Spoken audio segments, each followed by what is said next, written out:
Welcome to the Pan Am Football Mock Draft Hub. All 2021 mock draft coverage can be found right here, including weekly mock drafts, prospect evaluations, and general draft and team building topics. Welcome back to Pan Am Football. I'm Max Dean, and today we are going to be doing our mock draft version 1.7. So we made it through the season, for all intents and purposes. This is our very last mock draft in this format. After the final week of the year, we're going to be looking at some more playoff stuff, and also we're going to be focusing in on some head coaching stuff, some general manager stuff, and we're also going to be doing some offseason primers, kind of looking forward to what's going to be happening in free agency and how we want to build teams. So for those of you who have watched these mock drafts before, you kind of know how it goes. For those of you who are just tuning in for maybe the first time, basically the point of these mock drafts that we're doing in season are not so much to predict the pick, but more so to get you in touch with who I think or what positions I think that teams need to address and sort of the general way the board will probably fall, right? So we've done enough of these that there will be risers and fallers, but some of these mocks will probably have a few accurate picks in there, even this far in advance. So now we're going to be shooting right into this one, and because it's the last one, because we've done quite a few up to this point, we are going to basically just move pretty quickly through this one. And sorry it's a little late. It's been a crazy week for me and my family because I do have the two young sons. One is a little over 2, one's a little under 1. And then with the holidays, we also had a major septic issue. And for anyone who has ever dealt with one of those, yeah, it sucks. And you well know. So when I'm going through these picks, let me know if you like the pick. Let me know if you would pick somebody different. Let me know who your favorite team is. And I've been saying leave requests for videos that I will make. I have 2 right now that I have not forgotten about. I'm still going to do them. One is for the New England Patriots salary cap situation. One is for the Patrick Mahomes contract. So I will be doing those. Don't worry. I've been a little bit backed up. And as a kind of new channel still, I'm working very hard to invest the time into this. So the more you respond, the more you request, basically the more I can justify investing my time into this. So that being said, we're going to jump into it. First off, we are going to take Trevor Lawrence for the Jacksonville Jaguars, who have solidified the first overall pick. No need to, go on and on about that one. It's an easy selection. Now, number 2 here, the Jets have solidified the second overall pick. And there are a lot of people who are very high on Zach Wilson at the moment for this pick. Now, I will say the Jets almost have to select a quarterback here, and there will be reasons why we'll talk about later why they might not do it. But if there's a quarterback you like, basically you have to do it. And there have also been some whispers about Zach Wilson maybe not being the best leader, being a bit entitled, and that may be smoke. It may very well be smoke, a team putting that out there to kind of, just color a prospect that they're hoping falls a couple of spots where they can grab him versus him going so high. It's impossible to say that right now, but we will invariably hear more about these types of things. And so if we don't hear a ton about that, it probably will be not much. And if we hear more and more, probably there's some legitimacy to it.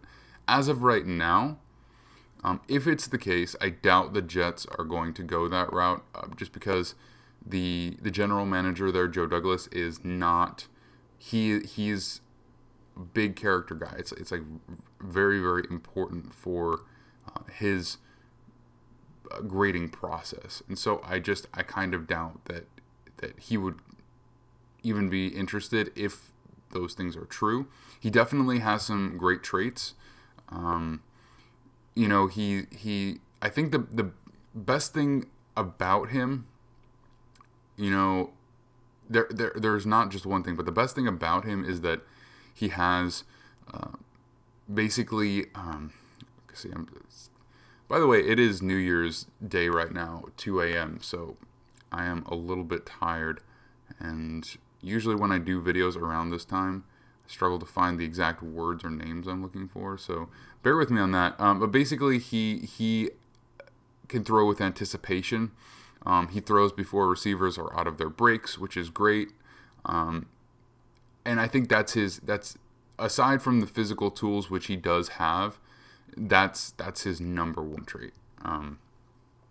And so keeping that in mind, a guy that we think maybe doesn't have quite that same level of anticipatory field vision is Justin Fields. But I think that there are, that's something that can be taught. Pocket presence, maybe that's something that's harder to teach, but anticipation you can teach. I think you've seen that with some quarterbacks who have blossomed coming in a bit raw, and Justin Fields has probably among the best physical tools in this quarterback class outside of Trevor Lawrence. So I think for now we're going to stick with QB2 as Justin Fields going to the Jets. But we will be doing a lot deeper dives on all of these guys and all of these teams. Number 3, this is where you have the Miami Dolphins, who currently possess the 3rd pick, courtesy of the Houston Texans. Now, I have been saying for a while that Micah Parsons is a fantastic pick for them with that top pick. Man, at 3 overall, though, I don't know if I would do that. Just because, as of right now, the way that I see the linebacker position is kind of similar to the way that I see the tight end position on offense. Basically, the top-notch guys, the elite guys, of which there are 2 or 3, are highly valuable and probably would have justified being taken 3rd overall, who are currently in the league. However, basically, if it's anything besides that, even good linebackers or good tight ends do not justify a pick this high. So you got to be really, really confident that they are going to be like the best at their position for, at least a substantial amount of time. I think he would be the perfect fit to their defense, but there's just this opportunity cost of taking him versus what else you could do at 3rd overall. I mean, now, if I were them, I frankly, there's a, now, people can jump on this if they want. I'm not going to do it right now, but there's a real argument to be made for you can take a quarterback here, because it's not necessarily about Tua not being good or something like that, about not showing enough promise. But essentially, the way that I see it, there has to be a genuine consideration for drafting a quarterback, even if you have a good one or one that looks like they're going to be good, unless they show up like, Pat Mahomes or Justin Herbert out of the gate. And I'm not saying that you can't be a successful team with a quarterback who's lesser than them, but you have to consider adding to that quarterback room unless you have one of those guys. Now, so again, I said I'm not going to do it right here. But the other thing is that trading down from this pick to a team who's needs a quarterback, and if there are 2 that go off the board in the top 2 picks, someone's going to want a quarterback. Someone's going to pay to get it. we're not doing trades in this version of our mock draft. But frankly, if you're at third overall and you're the Dolphins, I find taking a quarterback more appealing than taking Micah Parsons this high. I find trading back with a team that wants a quarterback more appealing than taking Micah Parsons this high. And frankly, I find both of those things more appealing than doing almost anything else here. You could go with Penny Sewell because he's largely considered such a prolific prospect at the tackle position. But, you did just draft Austin Jackson this past year. And, yeah, he hasn't been fantastic, but he's also, we knew he was going to, we didn't know he was, but we knew there was a real chance that he was going to struggle a little bit in this first year. He was a bit more raw. He did the bone marrow he donated bone marrow not that long ago, and it takes a while to physically come back from that kind of thing. So for a pro athlete, even being in great shape, that takes time. So I don't think you take Penny Sewell because Austin Jackson's not been everything you want. He's a rookie. A lot of guys are not incredible as rookies. I mean, there are tons of examples of guys who burgeon in their second year. I also don't think that's really the route you want to go. I mean, you have a ton of cornerbacks. You could take one that would help you get cheaper down the line. But again, I think with a third overall pick, a trade back is probably your best bet. And taking another quarterback is not a big deal. I mean, think about it this way. If you could get a second-round pick a year later for Josh Rosen, who was outright bad and you were just punting on him, what could you get for a quarterback who shows some promise and you decide to move on from because Tua ends up being incredible? Like, you'll be able to recoup that first-round pick. So in a way, it's like a little bit of an investment that you won't necessarily see right away, and there's the possibility that he is much better than Tua, and you can move on from Tua for, again, probably a first-round pick, even if it's not a top 5 like you invested into the two of them. So now that I've mentioned that stuff, we're not trading back because we're not trading, and we're not going to take a quarterback just because I don't want to see even though I appreciate the comments, I don't want to see 1,000 comments saying how dumb I am, because we're going to talk more about this kind of stuff later. Now, so who do we want to take here? I guess let's go pass catcher.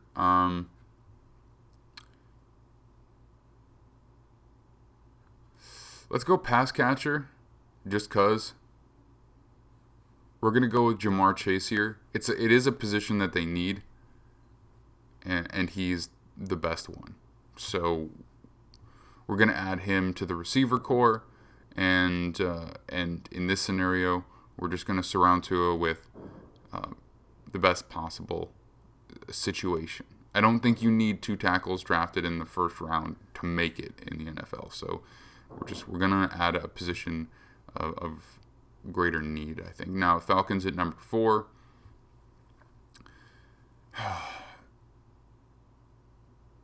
This is a position where probably you should really be looking at quarterback.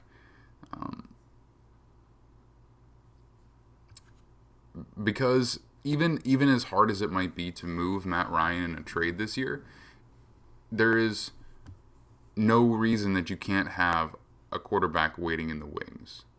So without knowing what coach they're going to hire, what GM they're going to hire, what their types of prototypical position guys are or culture guys are, we're going to look at a quarterback here. Now, let's say what they say to themselves are, yeah, Trey Lance is started very few games. He's been in non-premier conference, and that's, maybe even understating it, but because we have the luxury of the extra year with Matt Ryan, let's take Trey Lance. He's got these physical tools. Let's develop him. Let's spend a year seeing what he's good at. Maybe he'll play a little bit, but maybe not at all. But we're going to figure out exactly the kind of offense that we want to run around him starting in 2022. Trey Lance goes 4th overall to the Atlanta Falcons. The Bengals, they're just peeing their pants right now. They can't believe that Penei Sewell is still available. They need a tackle desperately.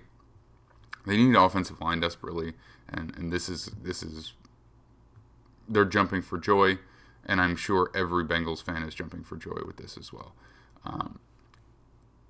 The Philadelphia Eagles.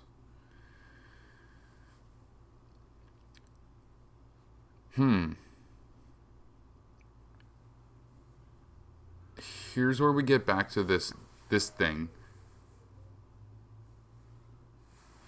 This question of, do you draft the same position in back-to-back years? And it doesn't make sense to me for one main reason. When you're building a team, you have to look at where are you taking a player, what position do they play, and what is their expected payday to be in a couple of years. When you take a player in the first round and you want to extend them, it is highly unusual for that player to accept anything other than top of the market or near top of the market compensation.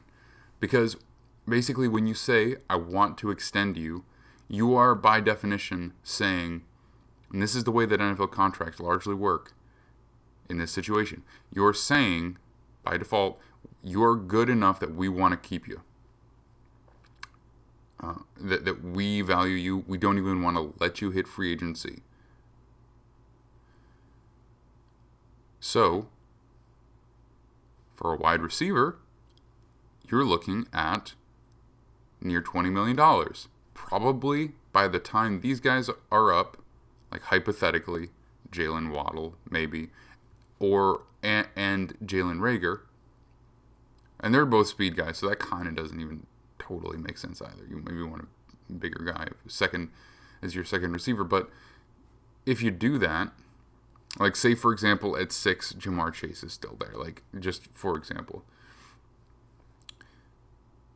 you're saying that we're going to draft these two guys who we're going to pay each around $20 million a year at the same time. It doesn't make sense. It doesn't work like that. You can't do it. So what you're really saying is one of these guys is going to move on. If you're going to do that, if you're going to say, well, we're just going to keep the best one. I mean, this first round is a major investment. If you're going to do that, just take a wide receiver in round 2. And then take a wide receiver in round 2 the next year too. And that way, you're not guaranteeing that you have to move on from one of your highest investments. That goes for most other positions as well. Reason quarterback is a little bit different is because it's so incredibly valuable and quarterbacks hold their value really well. So you can flip that player, whichever one you don't want, probably for a value in return, right? So that's a bit of an investment. And if you hit big. And if you don't, you can probably almost get back what you invested. Probably not as high of a pick, but whatever. With wide receiver, you need more than one wide receiver, right? So whichever one you want, and you have to get rid of the other one, you're still going to have to fill that position again. So just do it with the second round. It just makes more sense. It's how the Steelers do it. I love how they do it. They just keep going back and getting more guys, but not with the first round because they know that's a big investment. They do that with guys they think they're going to keep on their team. All right, so that being said, where else do we want to go? We need pass catchers. I guess theoretically you could look at Kyle Pitts here. Again, for the same thing with the linebackers, do you believe that this guy is going to be on the same type of level as George Kittle, as Travis Kelce? Do you think he's going to be that good? Because that is the only way that you can justify taking a player in his position even remotely this high. You can justify taking a pass rusher who's only as good as, like, let's say you take an edge player who's as good, who you genuinely believe will basically be as good as Matt Judon, right? You can justify taking that player at this position because it's a valuable position. They cost so much money. They're hard to find. Defensive tackle who's as good as, even as good as Javon Kinlaw. Like, what if Javon Kinlaw doesn't get any better, just stays right the same? You can justify a pick like this high if that's how good you think they can be. But with a tight end, with a linebacker, if you can't be really, really confident that they're going to be in the top 2, 3 at their position, they're just not as impactful of a position. So what else are we looking at? They need offensive line help, but honestly, more interior than anything. We're going to take an interior offensive lineman this high? Probably not. I think they could really use a second cornerback. So what do we do here? Let's go with Kyle Pitts. Let's say they believe he's really that kind of dynamic player, right? Zach Ertz is old. It's great to have Dallas Goedert. If you believe Kyle Pitts is the kind of player who can be a George Kittle, or let's say could be more like a Darren Waller maybe, you can justify that. You can justify that because in a good year, he can be in the top 10 in receiving yards, including wide receivers. So that's why you can justify that pick. If you don't believe that, you can't do it. If you believe it, you can do it. All right, I said we were going to move fast, but we're not at all. We're still in the top 7. Great. All right, so we're going to move a little bit quicker. The Lions, pick 7. There's so much up in the air with them. The GM, the coach, don't know what they're going to do. Don't know what their vision is going to be about Matt Stafford, right?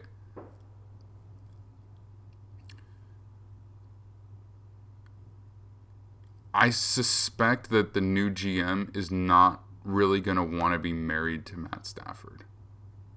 Why? Just because if you have a decent year next year, but not really that great, a little better than this year, what if you're picking 17 or 16? Then you got to give up a whole bunch of assets to try and get a quarterback. If you're picking in the top 10 and there's top 10 type of quarterback available and that's a major need for you, just do it. Zach Wilson. New York Giants. Pick number 8. I'm not a big believer in Daniel Jones. I also don't know if Dave Gettleman will be back. I don't know why you would want to bring him back. I've talked about it before. He's not. And this has nothing to do with all the takes about how he's not up to date with technology and stuff like that. But he is not up to date with how to build a current NFL team. He seems to make ultra reactionary picks, which I do not like as the leader of a franchise. You know, the Daniel Jones pick, well, why did they do that? Maybe they liked him, but probably they did it because they really needed to get a quarterback that year, when they could have taken a quarterback second overall the year before. Why take a running back second overall in this modern era? Because it's been proven that's a position that is not even on the same level as linebacker or tight end. You know why? Because even the best players in the league, even if you're talking about the top 3-4 guys, they don't hold up physically. I mean, George Kittle, Travis Kelce, Darren Waller, they're making it to second contracts. They're going to be effective into those second contracts. Running backs, they're just not. So even if they're that good, they don't warrant a top 5 pick, top 10 pick. So they would love to get a quarterback, in my opinion. Now there's not really one available here anymore, so they got to look elsewhere. If Joe Judge is staying and that coaching staff is staying, they run really more of a 3-4 defense. And they've got 3-4 ends. Although Williams is not under contract for this coming year, which is interesting. Leonard Williams, that is. So I don't know what they're going to do with him. I mean, they traded to get him. They put a franchise tag on him. They still haven't signed him to an extension. They may do that. If the new GM comes in, maybe he won't. I don't know. But the reason I bring it up is because Gregory Rousseau doesn't really fit that profile in a 3-4 defense. While many defenses are multiple, you want a guy who can be, when you're drafting this high, you're looking for a guy who can be on the field for basically all your downs, aside from just a rest break, right? So if you're expecting him to be on the field for all those downs, that means that you're basically expecting him to be playing interior defensive line for probably the majority of snaps, or a lot of snaps. Now, he can rush the passer from the interior somewhat, but where he really fits much better is a 4-3 defense where he's spending the majority of the time on the edge, and you're moving him inside periodically to take advantage of mismatches. So it doesn't really fit there. He's a bit big. A bit big for a 3-4 outside linebacker. Not quite what you're looking for in a 3-4 defensive end. So I'm not sure that's the best choice. James Bradbury has been really good, but DeAndre Baker is not even on the team anymore. And if you want to build up the back end of your defense, you're going to have to use a draft pick, because it's expensive to try and have multiple highly paid corners, so you can match a less expensive one. If they want to mimic the Patriots style of defense, probably not Micah Parsons, but maybe. I mean, hell, if Dave Gettleman's still there, let's say Dave Gettleman's still there, he'll go Micah Parsons, because he doesn't give a shit about value. About positional value, I should say. You can get at me, all you Giants fans. I only half-heartedly believe that would actually happen. But you know what? Dave Gettleman is exactly the kind of general manager who would take Micah Parsons at 8 overall. And I've been saying it's fine for the Dolphins, but that's largely because they have so many freaking draft picks that they can take a swing on a player like that. And it's not, the opportunity cost is minimalized by what else they have that they can, what else, the other picks that they can invest in other high value positions. Panthers, number 9 overall. They may trade up for a quarterback in this coming year. They may not. But let's go corner. Caleb Farley for them. Broncos, they may also trade up. That's the interesting thing about this year is with a number of solid quarterback options and a bunch of teams in the top 10 or directly around it that need quarterbacks. You might see some trades. We didn't see any quarterback trades in last year's draft. It was a weird draft, but we might see some this year. All right.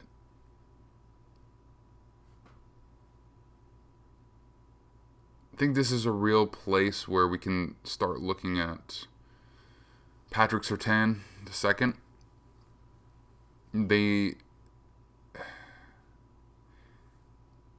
And this is another example of the same thing. Vic Fangio, if he's coming back, which the reports are that he is, Gregory Rousseau doesn't really fit that defense either. You can switch it up, but do you want to switch your whole defense up for one player who didn't play at all last year and is totally raw with just a lot of high upside? Don't think so.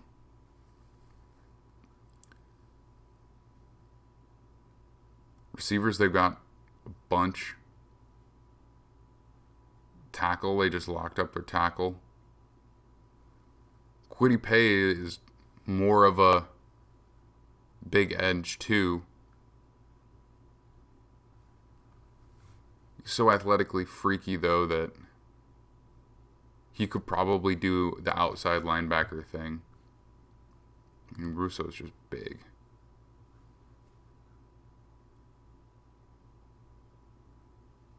6'5", 260, but he looks bigger.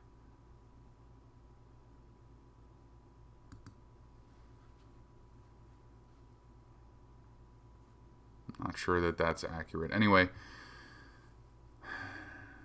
whenever I tell you I'm going to move faster, don't believe me. I'm lying to your face. Let's take Patrick Surtain second. Build up that back end if you can't get a quarterback. Cowboys fans do not like it when I mock an edge to them. They do not like it.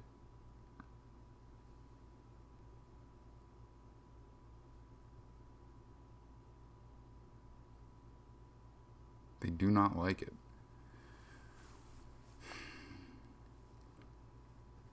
But why is tackle listed as their number one need? That is always something I don't understand with this team. They have Tyron Smith. They have Lyle Collins. Tyron Smith has been super injury plagued. You want to move on from him just because of that, I guess.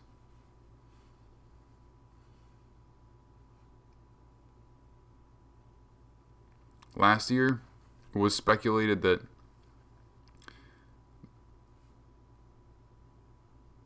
the Jets wanted one of the tackles from the Cowboys in exchange for Jamal Adams. Well, it wasn't even speculated, it was reported. I'm not sure if it's true or not. But if it's true, and they wanted Jamal Adams that badly, why didn't they just ship off one of the tackles then? Don't really think they're going to do it this year. Doesn't make sense to me.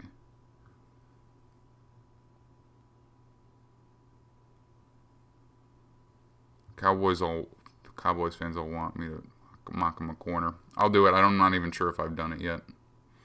J.C. Horn is an excellent player.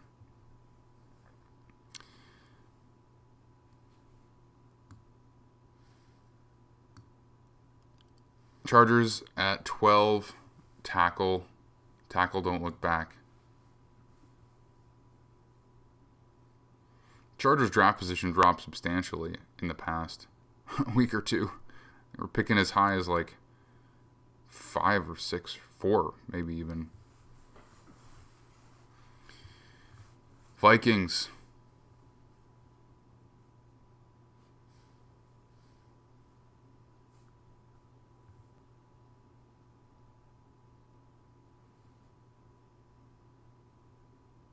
Might be a nice spot for Kwity Paye. They've had traditionally very good defensive lines. They have Danielle Hunter, but he's been hurt. They tried to take a swing on Ngakoue, but moved on from him pretty quickly. That tells me they want an edge player. I think they're pretty good with value. We're going to go edge. I know they have other needs. They could use another corner because Mike Hughes has not really worked out that well. But I think that edge is a more valuable position in this situation. Patriots.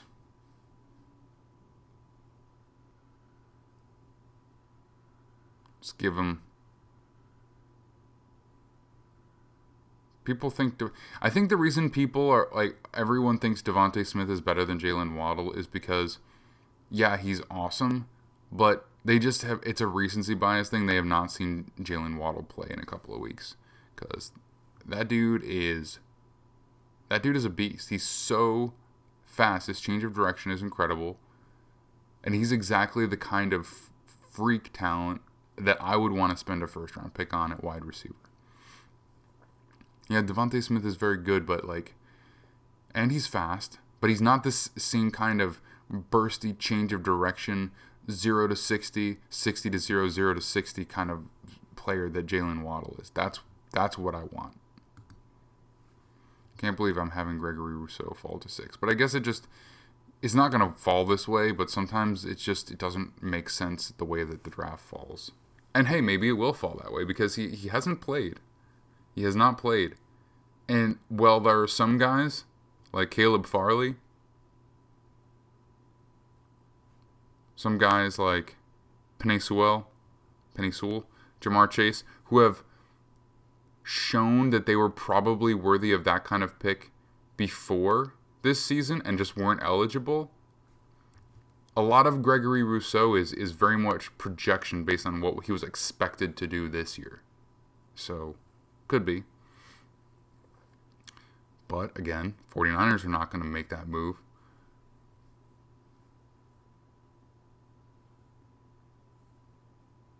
They would be looking for a quarterback as well. They're in an interesting situation here. A lot of the best corners are gone. Could look at Stokes. Could go Wyatt Davis. That would be nice. That would be nice for them. They could use some interior help. And I'm not saying that that's their biggest need, but this is just one of those nice fits. Some fits are just so nice. I'm going Wyatt Davis.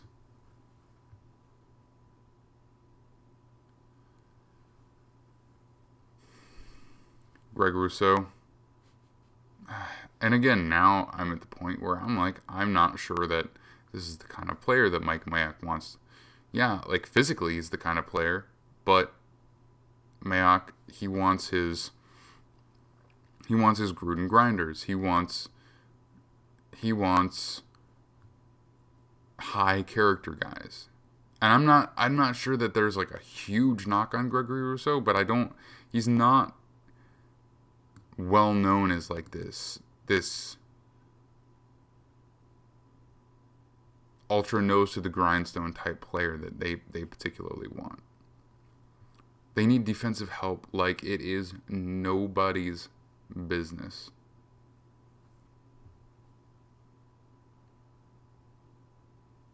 Again, Mike Mayock has shown that he is also willing to basically ignore positional value as well. Running back first round, safety first round. This might be exactly the kind of guy from exactly the kind of program, Notre Dame, that they like. A little high, we're going for it. Owusu Koromoa to the Raiders to solve their linebacker issues. Wouldn't be the worst thing in the world, frankly. Wouldn't be what I would do, but probably fits well. Based on team preference and positional need. Cardinals.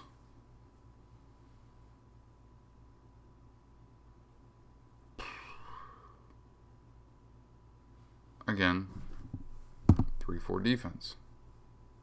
But at this point, at 17, maybe you just do it. Just do it.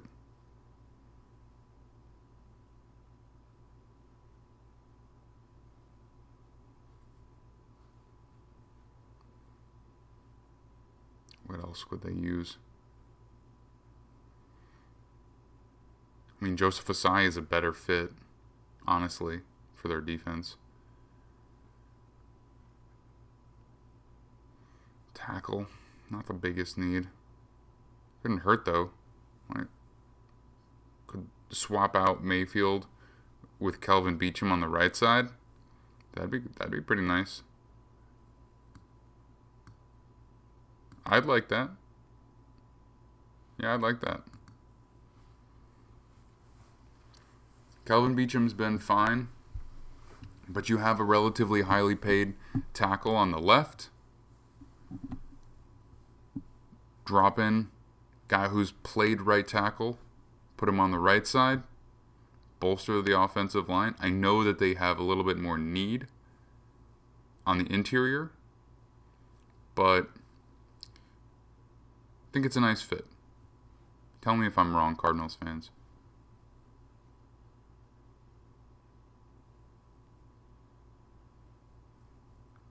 Colts at 18. Greg Rousseau. He's not falling past 20.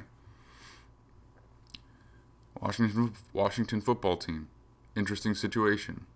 In quarterback range if they miss the playoffs. Out of quarterback range if they make it. What a weird place to be. But they do need a tackle.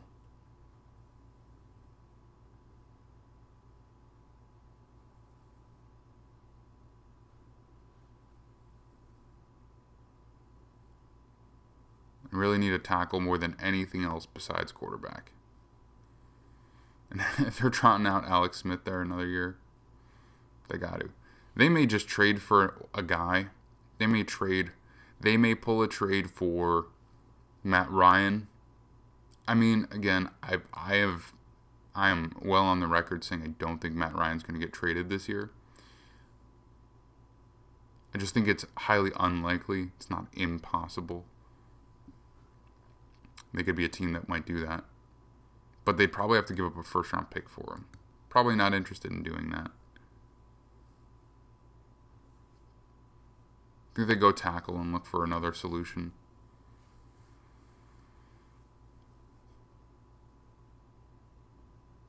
Maybe because this is where they're drafting, they're a team that might throw a third-round pick for Sam Darnold or try to.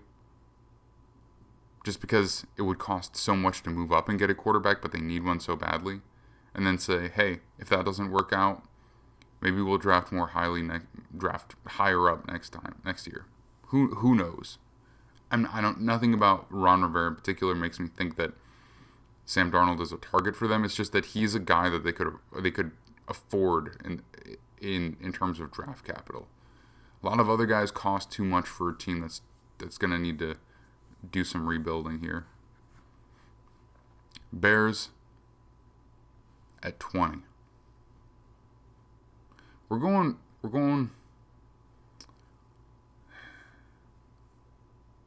can't believe the Bears are in the playoffs right now.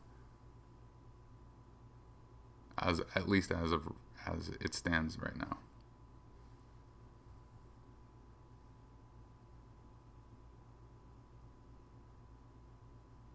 You know why we're going Rashawn Slater here? Because he can play every position on the offensive line.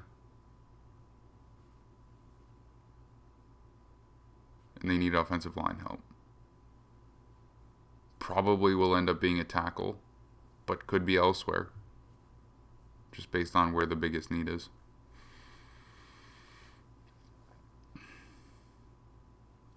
Devontae Smith, not gone here. Yeah, I would love to give them a tackle, but why? Why have I not picked Devontae Smith for a team yet? Because where I went wide receiver, I went somebody else. They've got wideouts. They could go Devontae Smith, but they took a wideout in the first round last year. Took a wider out in the first round last year. Have a stacked wide receiver core. These guys could go Devontae Smith.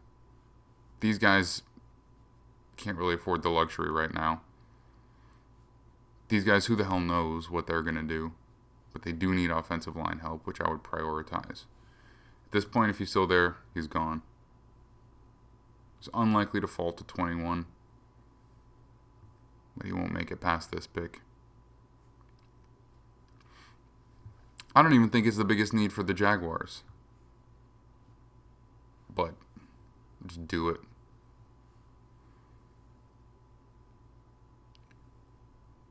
Browns.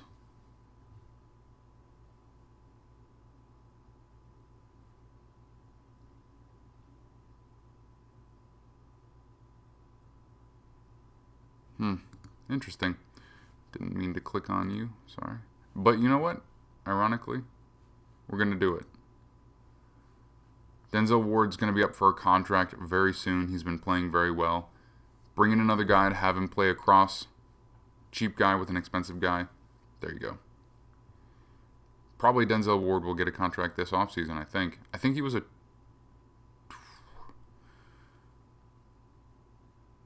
2018 guy? Can't remember.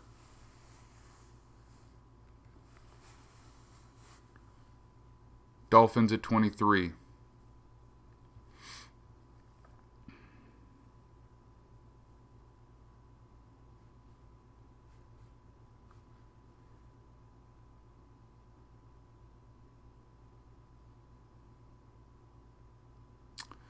Dolphins at 23. Zaven Collins. That's an interesting combination. That's a really interesting pick too.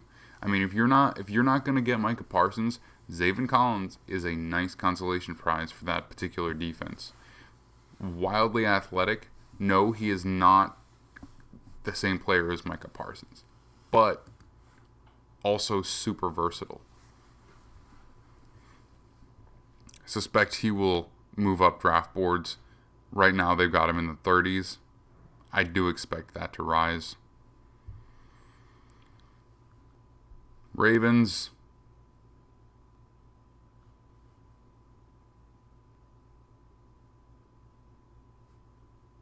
Rashad Bateman. Great fit.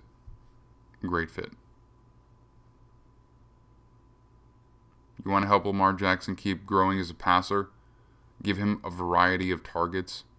Guys with different body types, different skill sets. Titans. Asai. Need an edge. Fits in the defense. Guy who really wants to play, as opposed to some of the other guys they've had in that position. Bucks. 26.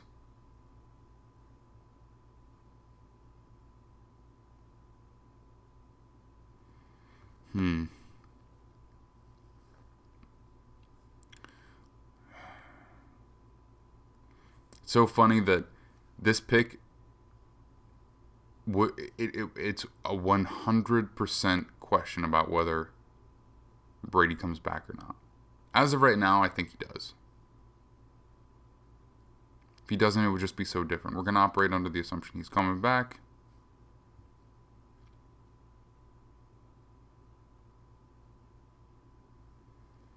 Elijah Vera Tucker. Just because the more time you give him, the more space you give him, he's going to do all the rest of the work for you. They have a good offensive line. They could improve at one of the interior spots for sure. I like it. Jets, second pick.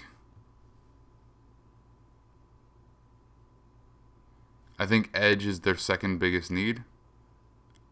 I suspect that they will address that in free agency. I would still love to get one.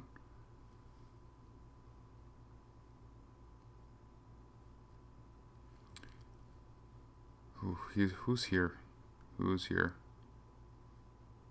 Jets will pick high in the second round as well. What's the deepest position that they need? Wide receiver. Could probably come back to that in the second round. Corner, probably not so much.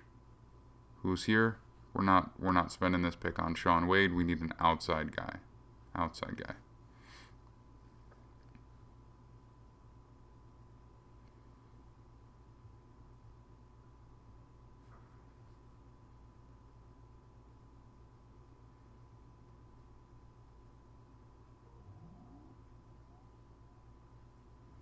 I suspect they'll address guard in free agency as well, so just don't think I want to go guard here.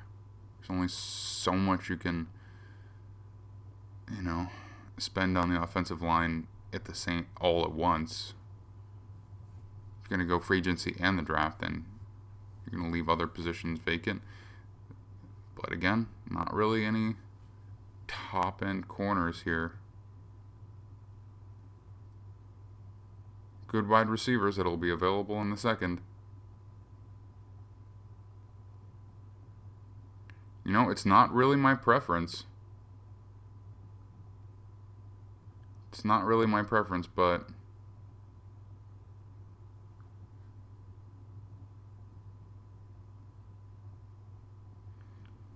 this is a bit of a no man's land for the Jets and their particular needs. Go down a little more.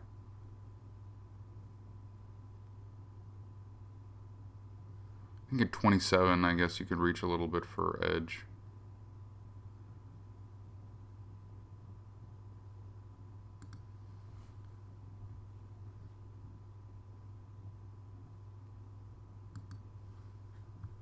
We'll go Ojulari.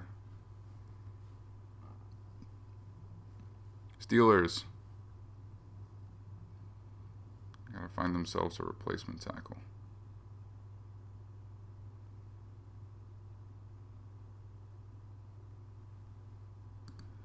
Go Leatherwood. Basically pro ready, more or less, from a good program. Saints, pick number 29.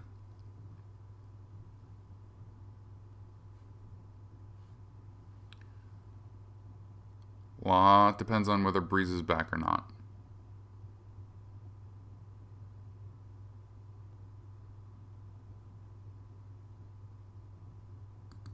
Pat Freiermuth is going to replace Jared Cook. Bills. For the first time in probably this whole season, I'm not mocking them a corner.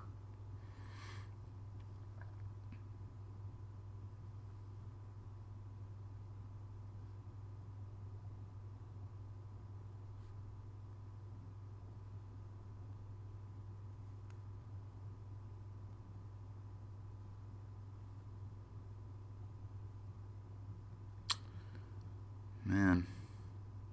What do we want for them? They're a pretty complete team.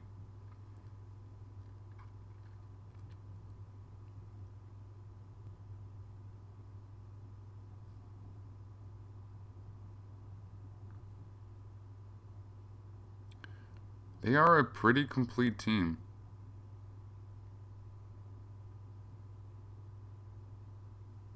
So what do we want to do? I'm going to go Hamilcar Rashid.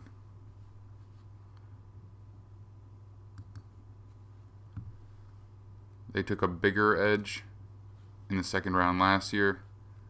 I'm going to go smaller one here.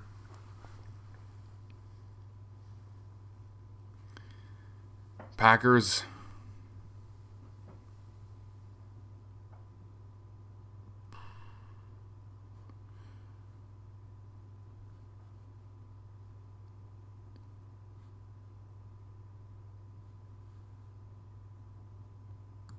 Terrace Marshall Jr. Getting another wide out there.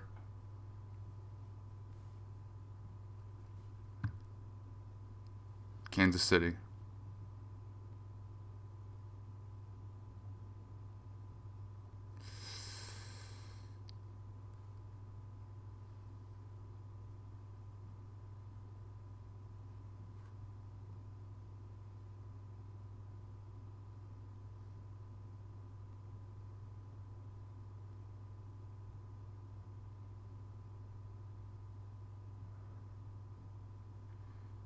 Let's go Eichenberg.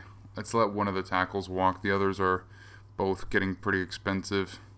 And they've got a lot of top-end guys, a lot of highly paid guys. All right, guys, thanks for bearing with me in what has become nearly an hour. I'm fading a little bit, gotta be honest. I'm busting my butt. I'm working on all of the prospective coaching hires coming up. So I did a video on the coaches that have been released and GMs that have been released, and those that I expect to be released or that I am predicting to be released. Put that out, I think, almost a couple of weeks ago at this point. And right now I'm in the midst of working on basically a rundown of all the coaches, a little bit of background on them, what their specialties are, where they came up from, and so we'll have different categories. I'll talk certainly more about the hot names. I'll include some honorable mentions. We're going to talk about college and NFL coaches. So keep a lookout for that. That should drop hopefully soon, and probably just in time for these coaching searches to be ramping up. So hopefully the timing will be nice with that. All right. Thanks for listening and watching. Throw a like my way if you appreciate the effort on my end, and subscribe if you like the content. And throw your favorite team in the comments. Let me know if you liked the pick. Let me know if you hated it, and if you hated it, specifically why. And I would love to know who you would like instead. All right, have a good night, and Happy New Year. 2021 has arrived.